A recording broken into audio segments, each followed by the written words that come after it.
Shalom, selamat pagi saudara-saudari. Pastinya kita semua rindu berjumpa dengan Tuhan pada pagi hari yang cerah ini, karena Tuhan selalu menjaga dan melindungi kita sampai detik ini. Mari kita berdoa, mengucap syukur dan mendengar renungan singkat firman Tuhan sebelum kita beraktivitas. Selamat pagi Bapa yang baik. Kami bersyukur untuk hari yang baru dan berkat yang baru pada pagi hari ini. Berikan kami hikmat-Mu yang baru juga pada pagi ini dan pengertian untuk memahami firman Tuhan. Karena hanya firman-Mu lah penuntun dan sumber kekuatan hidup kami. Dalam nama Yesus kami berdoa. Amin. Tema kita pagi hari ini, identitas yang diteguhkan Allah, diambil dari Matius 3 ayat 13 sampai 17. Maka datanglah Yesus dari Galilea ke Yordan kepada Yohanes untuk dibaptis olehnya. Tetapi Yohanes mencegah dia, katanya, "Akulah yang perlu dibaptis olehmu, dan engkau yang datang kepadaku?" Lalu Yesus menjawab, katanya kepadanya, "Biarlah hal ini terjadi, karena demikianlah sepatutnya kita menggenapkan seluruh kehendak Allah." Dan Yohanes pun menurutinya. Sesudah dibaptis, Yesus segera keluar dari air, dan pada waktu itu juga langit terbuka dan ia melihat Roh Allah seperti burung merpati turun ke atasnya. Lalu terdengarlah suara dari surga dan mengatakan, "Inilah anakku yang kukasihi, kepadanyalah aku berkenan." Banyak orang bergumul dengan pertanyaan tentang identitas.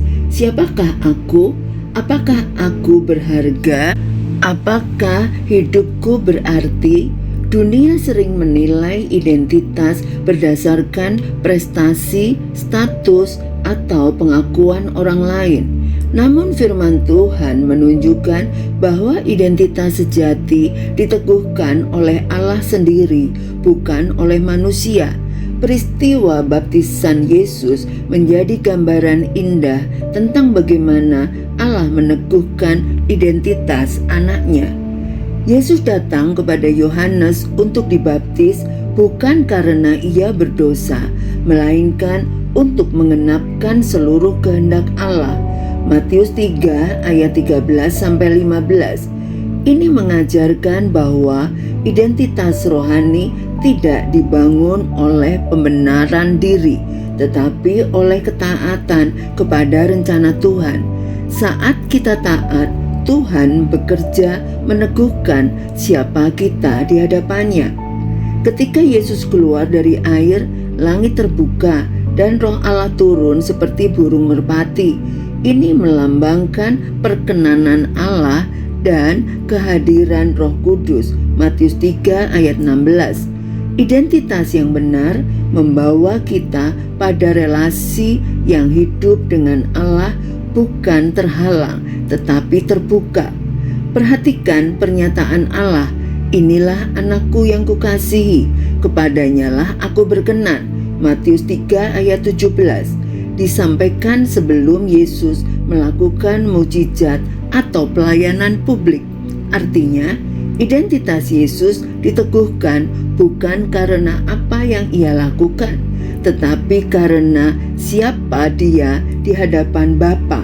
Demikian juga kita, sebagai orang percaya, identitas kita diteguhkan oleh kasih dan perkenanan Allah, bukan oleh pencapaian kita. Ingatlah bahwa identitas kita sebagai anak Allah tidak ditentukan oleh kegagalan atau keberhasilan. Hidupilah ketaatan setiap hari, meski tidak selalu terlihat atau dihargai orang lain. Mari kita mendengar suara Tuhan setiap hari melalui firman-Nya, bukan suara dunia yang meragukan nilai diri kita. Mari kita berdoa. Bapa di surga, Terima kasih karena Engkau meneguhkan identitas kami sebagai anak-anak-Mu yang Engkau kasihi. Ampuni kami jika selama ini kami mencari pengakuan dari dunia dan melupakan suara-Mu. Tolong kami untuk hidup dalam ketaatan dan percaya bahwa hidup kami berharga di mata-Mu. Teguhkan hati kami setiap hari oleh Roh Kudus agar kami hidup sesuai dengan identitas yang Engkau berikan. Sertai kami sepanjang hari ini dan berkati kami apapun yang kami lakukan. Dalam nama Yesus kami berdoa dan mengucap syukur. Amin. Selamat beraktivitas. Tuhan Yesus memberkati.